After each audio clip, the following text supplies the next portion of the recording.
Estamos de volta com os Pingos nos Is para você que nos escuta pelo rádio também. Aqui Felipe Moura Brasil com Augusto Nunes no estúdio da Jovem Pan em São Paulo.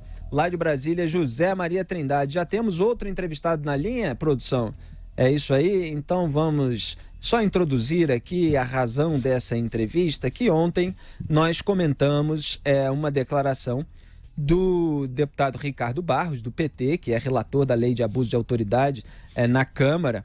Ele disse o seguinte: se precisar demitir o presidente, nós demitimos. Ele não pode demitir o Congresso. A palavra final é nossa. Ele é que tem que querer estar de bem conosco. Se ele não quer, está ótimo para nós. O Congresso está vivendo um ótimo momento com essa independência. Fecho aspas. E isso foi no contexto de um encontro, né? A notícia estava associada a esse encontro, em que os parlamentares queriam a liberação de cargos e verbas relacionadas à aprovação da reforma da Previdência na Câmara, de acordo com o jornal. Então, o deputado Ricardo Barros, do PP, está na linha com a gente. Boa noite, deputado. Boa noite, Felipe. Boa noite, Augusto e Trindade. Bom falar com vocês. Deputado, por que o senhor houve, de fato, essa reunião em que se pediu liberação de cargos e verbas? A reunião da bancada do Paraná se deu com o general Ramos no contexto, né, de articulação que o general, como que é a sua responsabilidade agora, ele tem que fazer com o Congresso. Eu, pessoalmente, não pedi nenhum cargo, não indiquei nenhum cargo para o governo, e quem ofereceu verbas aos parlamentares foi o governo. Ninguém pediu recurso nenhum para os seus municípios, para as suas bases, para votar a reforma da Previdência. O que eu fiz foi uma declaração no sentido de que nós já votamos este ano a emenda de bancada impositiva, ou seja, as emendas que as bancadas estaduais fazem para obras estruturantes dos seus partidos, nos seus estados, o governo tem que executar. As emendas individuais, o governo tem que executar. Então, como o presidente Bolsonaro inaugurou, né, um modelo não de presidencialismo de coalizão, nós estamos vivendo um momento diferente no Congresso. E, como eu disse, estamos muito felizes com este novo modelo de independência, onde o Executivo é o Executivo, o Legislativo é o Legislativo. Os partidos não têm ministros, não participam do governo, não têm responsabilidade com as ideias do governo.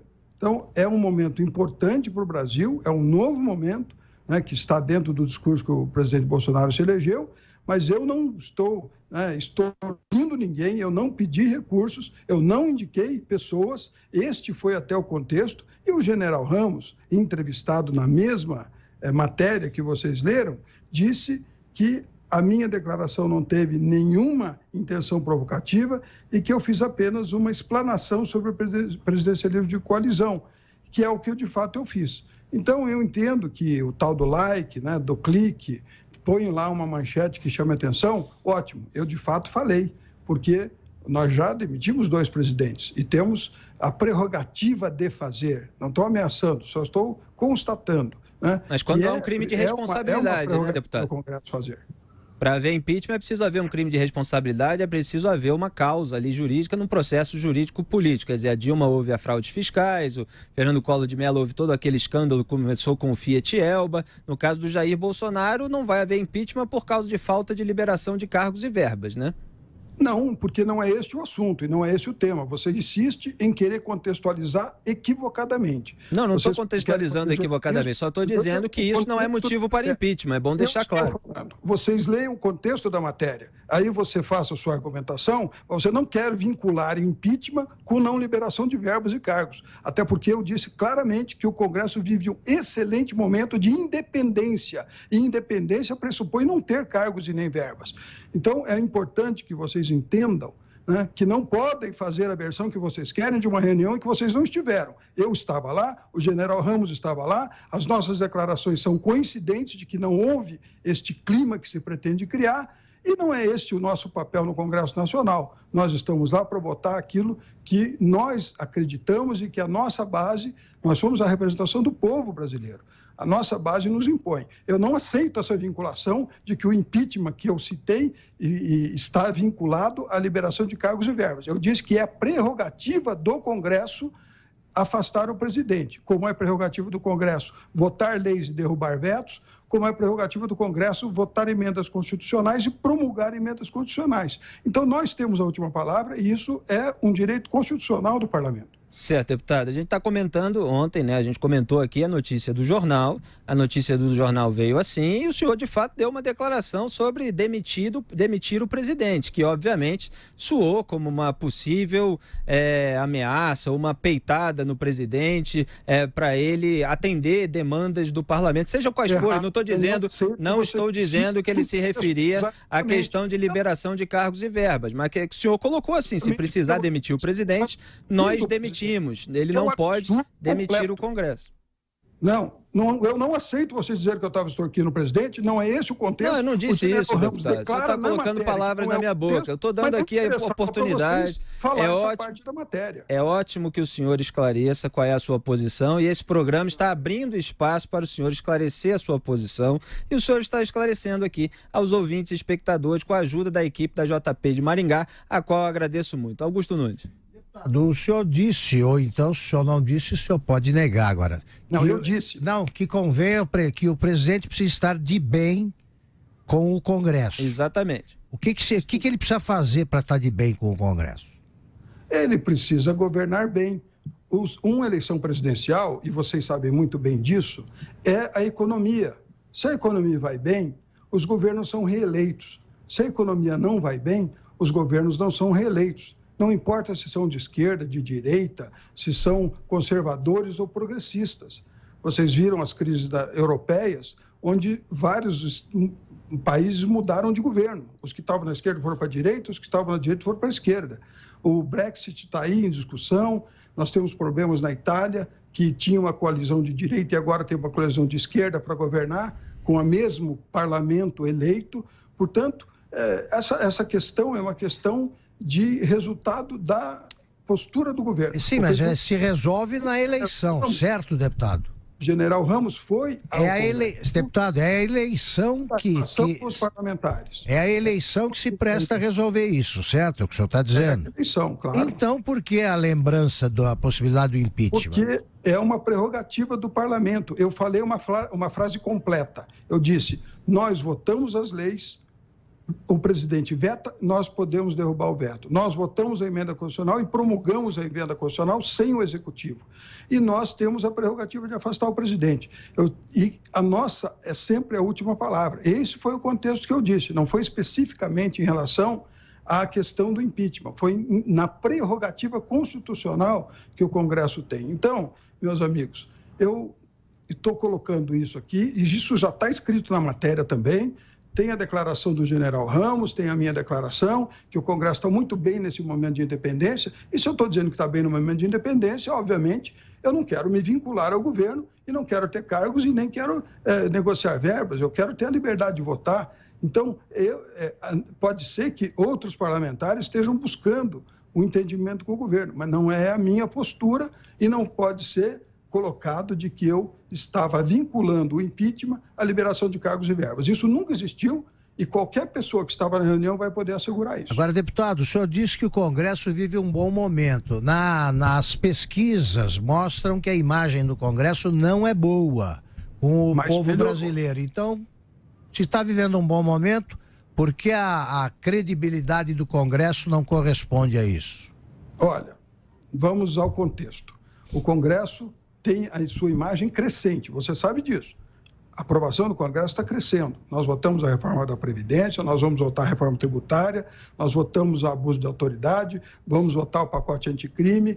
Nós temos uma agenda própria nossa, a lei de saneamento, e que está sendo votada com rapidez, porque ela não depende do governo concordar ou não com as matérias. É o parlamento que está se impondo sobre a agenda nacional. A reforma tributária nunca foi votada antes, porque o governo federal detém 70% de toda a arrecadação nacional e não quer abrir mão disso.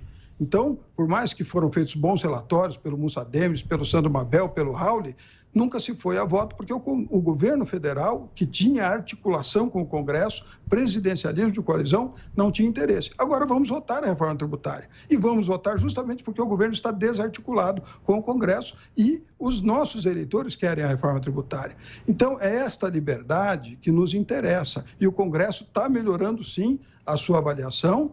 Sofremos um ataque aí de 5 anos de Lava Jato, dizendo que todos os políticos são corruptos, são ladrões, o que não é verdade. Alguns são, e agora nós estamos descobrindo que alguns juízes também são corruptos, e alguns promotores também, procuradores também são corruptos. E quem é corrupto, deputado? Quem o senhor está acusando aqui em Os Pingos nos Is, na Jovem Pan, de corrupto? Qual é o nome da pessoa que o senhor está acusando de cometer um crime de corrupção?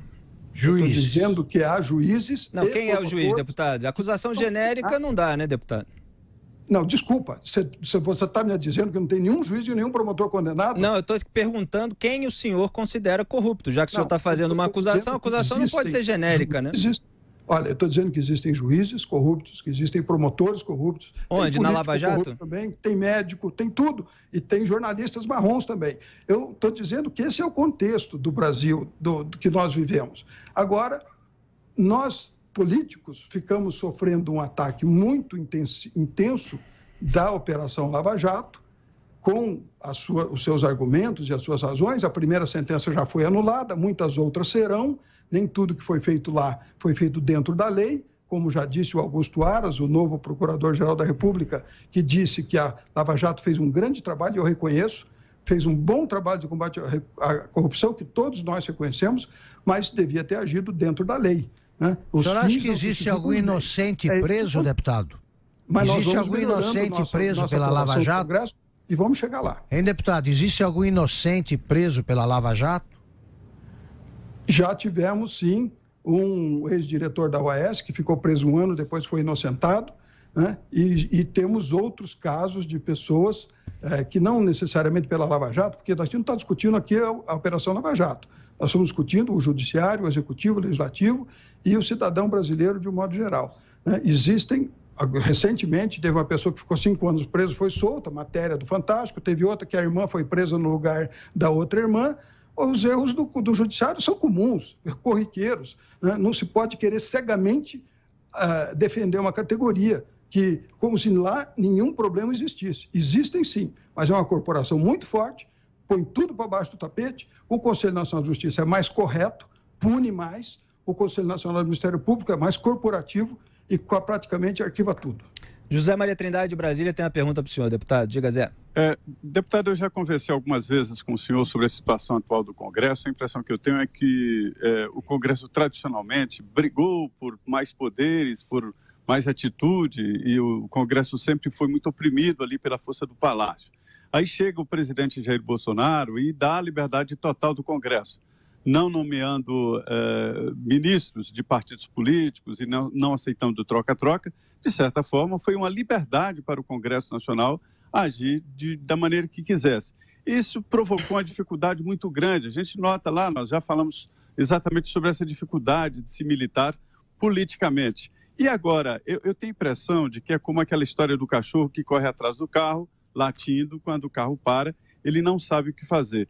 O senhor disse que o Congresso está num bom momento, mas o Congresso meio perdido, por exemplo, aí nesse debate com o presidente da República, Jair Bolsonaro, e aprovando propostas que o governo quer, de qualquer maneira. Quer dizer, o Congresso está perdido, não é um bom momento do Congresso mesmo. Desculpa, você está equivocadíssimo.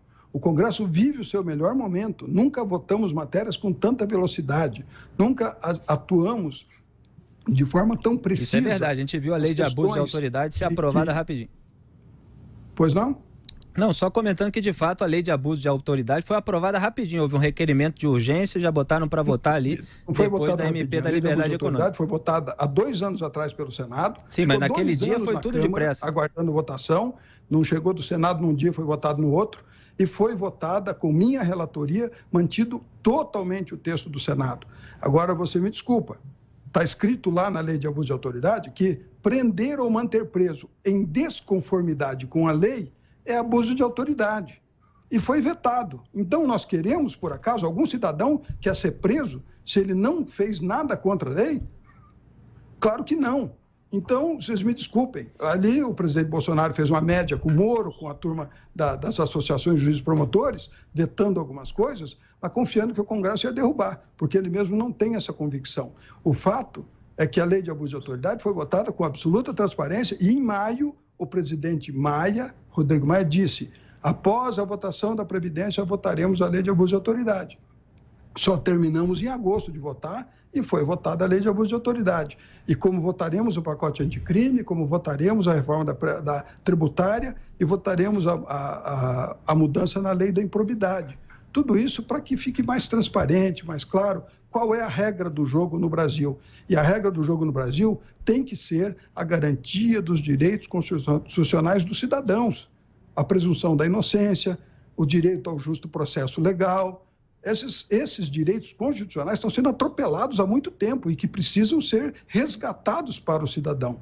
É isso que nós estamos fazendo, deixando mais clara a legislação para evitar essas distorções na aplicação da lei. O senhor acha que com critérios como enquadramento por crime de abuso de autoridade para decisões por satisfação pessoal ou capricho, isso deixa mais clara a legislação? Claro. Se um juiz como é que se identifica isso? Por capricho, por seu capricho pessoal, se um promotor denuncia alguém por seu capricho pessoal, como é que se identifica isso? Se prende alguém por seu capricho pessoal, obviamente é abuso de autoridade. Como é que se identifica isso? Qual é o critério objetivo? Quem julga, você sabe quem denuncia abuso de autoridade? É o Ministério Público. E quem julga é o Judiciário. Então, vocês me desculpem, dizer que atrapalha a função do juiz uma coisa que ele mesmo que vai julgar se foi abuso ou não, está afrontando a inteligência da população. O judiciário é que decide se houve abuso de autoridade ou não. Então, dizer que o juiz não saberia avaliar o que é sem justa causa, o que é sem fundamento legal, o que é em desconformidade com a lei, claro que ele sabe. Em desconformidade com a lei é uma decisão tomada e que não tem nenhum artigo de lei que dê amparo àquela decisão. É claro isso. Sim, mas se amplia os critérios subjetivos e deixa na mão de um juiz decidir conforme queira. Diga, Augusto. Não, deputado, eu queria saber o seguinte, o senhor disse, eu concordo, que em todos os ambientes aí existem pessoas que cometem crime, sim. O senhor apoiaria, eu suponho que até no Supremo, o senhor apoiaria a CPI da Lava Toga se estivesse no Senado? Bom, eu estou à disposição para assinar, né? A CPI da Lava Jato, da Vaza Jato, da Lava Toga e qualquer outra, né, que interesse aos brasileiros, que seja uma comissão de inquérito que tenha como interesse principal garantir os direitos dos cidadãos na Constituição. Pois bem, para que isso aconteça, um momento deputado, importante do Congresso. E essa discussão toda, né, quando vê que vai sair a CPI da Lava Jato, então assina a CPI da Lava Toga como retaliação. Isso não funciona muito bem no contexto. Mas as CPIs certamente revelarão... Deputado, como o senhor diz... Para todos nós. Não, como o senhor diz que todos... Eu concordo, tudo deve ser investigado. Agora, para que todos sejam igualmente investigados, você não acha que é hora de acabar com o foro privilegiado? Já acabamos, né? O Supremo já acabou com o foro privilegiado dos políticos. Acabar com tudo, deles mesmos. Imunidade parlamentar, essas coisas, ficar exposto, como nós todos, né? Sim, mas político não tem mais foro privilegiado, não. Quem tem foro privilegiado é juiz e promotor. O deles, eles não acabaram. O nosso, eles já acabaram. É só ver a decisão que o Supremo Tribunal tomou. Por que o senhor acha que nenhum deputado envolvido na Lava Jato foi punido até agora pelo Supremo? O Supremo é muito lento? Bom, aí, amigo, tem o problema do abuso de autoridade. Qual é o problema que se dá aí? O problema é que faz-se uma entrevista coletiva, acusa-se uma pessoa de diversas irregularidades, né? Condenam essa pessoa moralmente em todo o país, sequestram a honra da pessoa e depois de 5 ou 6 anos não denunciam para que ele se defenda e prove que não deve e não arquivam. Então isso é uma jogada, né, da estrutura de justiceiros que querem implementar aos políticos, impor aos políticos a pecha de que são o problema do Brasil. E quando atacam um político e depois não conseguem provar, nem arquivam e nem denunciam. Então, fica aquela entrevista que eles deram, acusando a pessoa, e não dão nem o direito da pessoa se defender. Isso é desumano, isso é sequestrar a honra das pessoas. Nós, políticos, o nosso patrimônio é a nossa imagem. E nós estamos aí sendo abusados sucessivamente por este modelo que se estabeleceu, onde se manda prender, se manda fazer a condução coercitiva, se manda execrar publicamente, porque quando vai prender alguém, a imprensa já está lá avisada, 6 horas da manhã na porta para filmar, né? E depois não se prova nada contra aquela pessoa, eles ficam constrangidos de arquivar, porque fizeram todo aquele estardalhaço e não acharam nada, e também não tem elementos para denunciar. Estão sequestrando a honra das pessoas, né? Prendendo quem não deve ser preso, só para tentar construir a imagem de que todo político é bandido. E daí depois o Deltan Dallagnol disse que queria ser senador. O Moro é candidato a presidente da República. Então eles querem destruir a classe política. O Moro não é candidato a presidente da República até o momento. Não há nenhuma candidatura do Sérgio Moro. Agora, deputado, o senhor falou tanto aí que os juízes são corruptos, não quis nomear nenhum, defendeu a lei de abuso de autoridade. Os ministros do Supremo são imunes a crime, enquadramento em crime de abuso de autoridade? Quer dizer, ninguém os investiga por um inquérito ilegal, por uma censura a uma revista que publicou o codinome de um ministro na Odebrecht. Eles ficam totalmente imunes? O senhor não apoia nenhuma investigação envolvendo ministro do Supremo? Eles não são imunes. Não, eles não são imunes. O corregedor pode perfeitamente promover essa denúncia provocada por alguém que vai lá provocá-la, e o colegiado do Supremo vai decidir. Não é um que decide, é o colegiado que decide. E por que não o Senado pela CPI da Lava Toga? Só um minuto. O Supremo está votando por 6-5. Vários temas relevantes para o Brasil estão sendo votados por 6-5. Ou seja, não há consenso. É um absurdo que o Supremo Tribunal Federal seja dividido meio a meio sobre temas tão relevantes que estão escritos na Constituição. Está escrito lá, né, que a presunção de inocência é um direito constitucional. Está escrito lá, portanto, que ninguém será condenado até trânsito em julgado.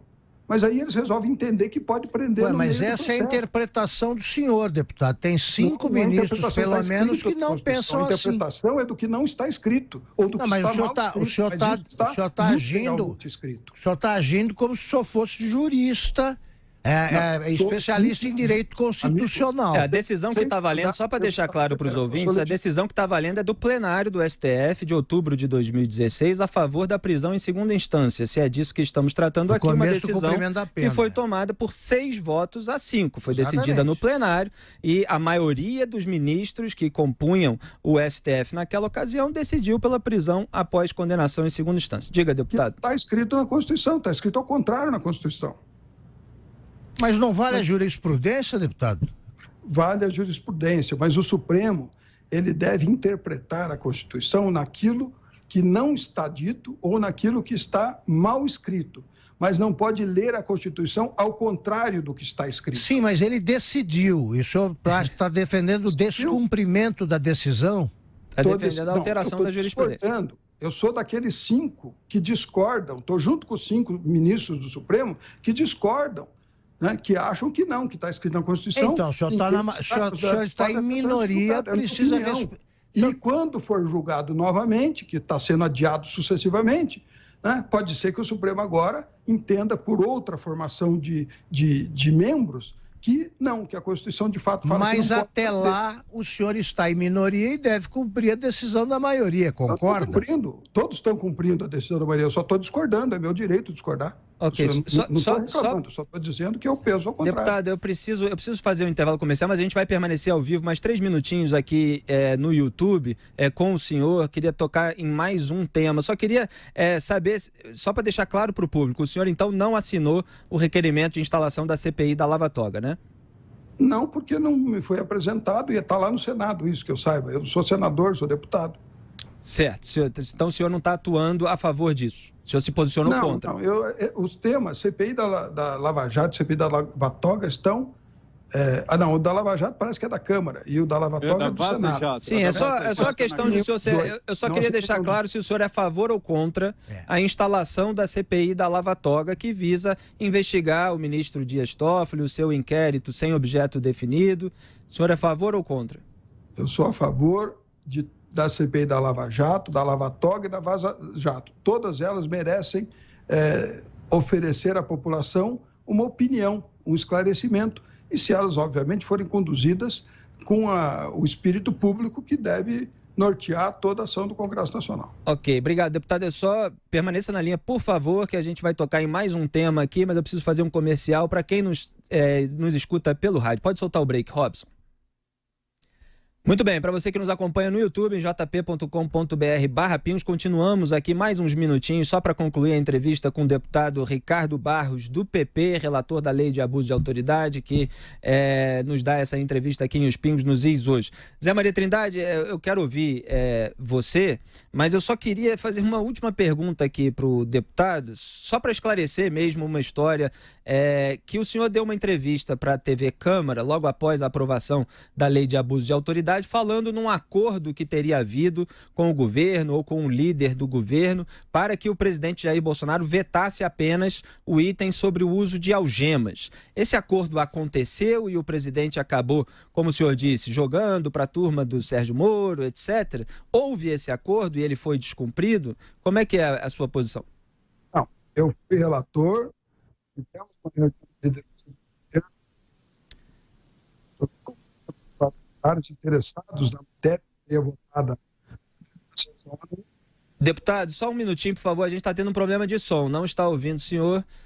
Está ligeiramente intermitente aqui a nossa conexão. Vamos tentar refazer para o deputado responder sobre essa questão do acordo, que eu considero muito importante. Foi citado várias vezes. Aqui a gente está tendo a oportunidade de ouvir os esclarecimentos do deputado Ricardo Barros, do PP, relator da Lei de Abuso de Autoridade. Mais alguns segundos só. Zé Maria Trindade, o senhor quer fazer algumas considerações enquanto a produção restabelece a conexão?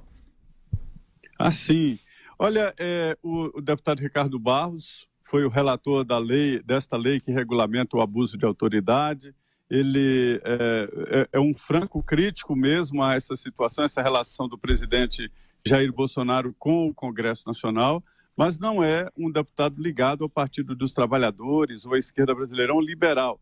É interessante a posição dele, que cai ali naquela frase do procurador indicado para a Procuradoria-Geral da República, Augusto Aras, exatamente sobre a criminalização da atividade política. E era exatamente essa pergunta que eu queria que ele esclarecesse sobre essa relação, Zé, se é por aí mesmo. Mas ele está fazendo essa defesa. É uma defesa dele, que é do Congresso Nacional, sempre... A gente restabeleceu a conexão, só vou pedir então para ele responder brevemente a minha pergunta sobre aquele acordo com a liderança do governo sobre vetar apenas o uso de algemas. O que realmente aconteceu, deputado? Estamos com o deputado na linha? Não estamos ouvindo o deputado, infelizmente caiu a nossa conexão, a gente ainda vai tentar... Estou lhe ouvindo bem. Diga, deputado, agora sim então, estamos ouvindo. Agora está bem. Estou ouvindo bem, o comercial está rodando junto, mas agora ficou tudo bem, estamos ouvindo, pode falar. Deixa eu te falar. Teve a reunião na liderança. Quando foi votado o regime de urgência, eu pedi ao Vitor Hugo, coloquei à disposição dele, ele convocou os líderes na reunião do governo, e lá nós discutimos os pleitos que haviam sobre mudanças na lei.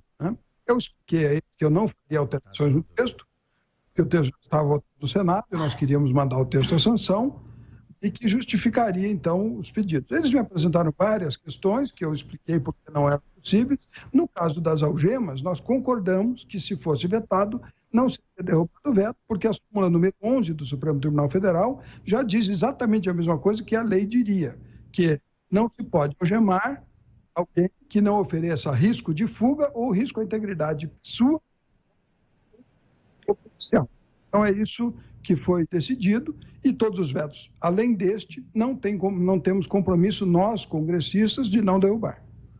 Ok, estamos conversando então com o deputado Ricardo Barros, do PP, agora a audiência que nos escuta pelo rádio também está ouvindo. E só para concluir então, Zé Maria, acho que tinha uma última pergunta. Diga, Zé Maria.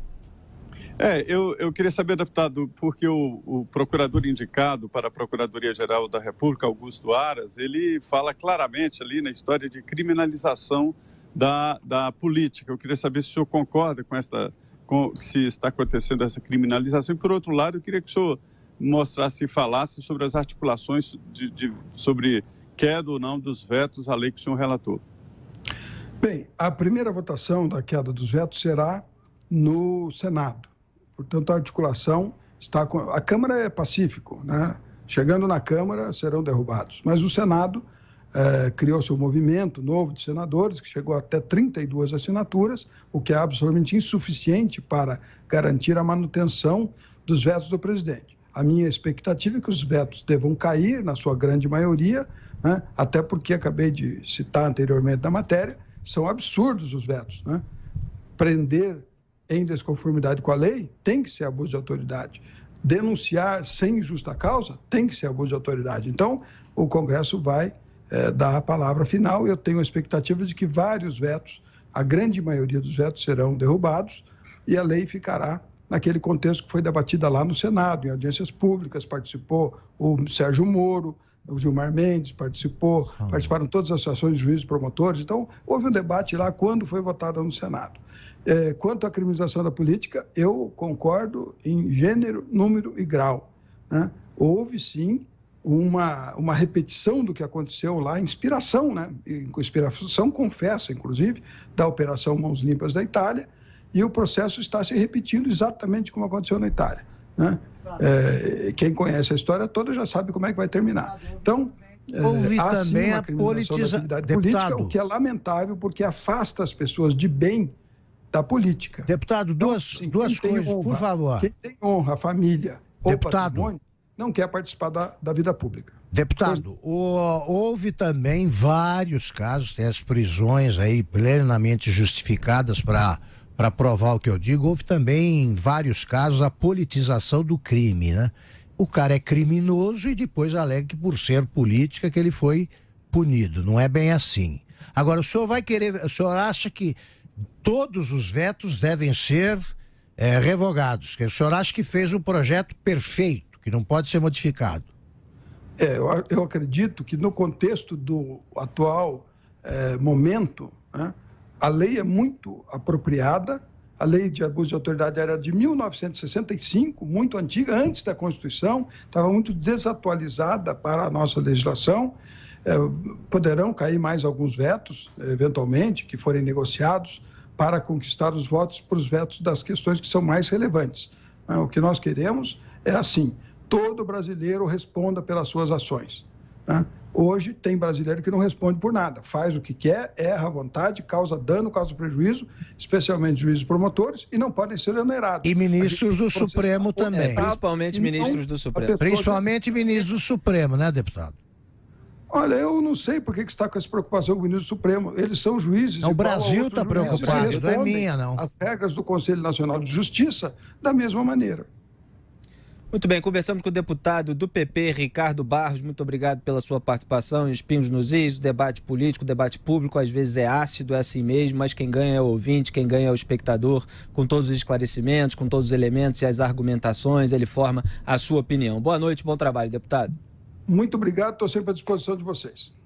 Gigante pela própria natureza, és velha sorte envolve do colosso, e o teu futuro